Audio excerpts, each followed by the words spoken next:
கறி இருக்கு, மூளை இருக்கு, மண்ணூர் இருக்கு. 120 ரூபா ப்ரோ. நான் கால்டா ப்ரோ கால் அடிச்சேன்.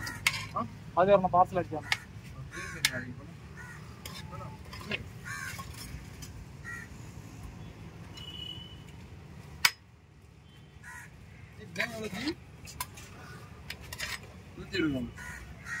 இன்னும் அவ்வளோதானா? ஆமா சாப்பிட கொடுங்க.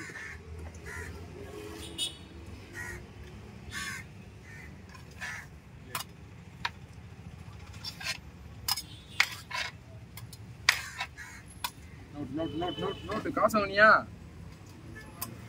போடுற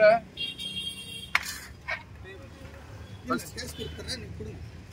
நிறைய கறி இருக்கு, அவங்க தப்பா மூளை இருக்கு, நினைச்சுப்பாங்க. மண்ணீரல் இருக்கு. நான் கொடுக்க சொல்றேன், கொடுங்க. சாப்பிட போறீங்களா? சும்மா சாப்பிடு. 100 ரூபாய் வாங்கி வந்தேன். 100 ரூபாய் வாங்கி வந்தேன். வாங்கிக்கோங்க.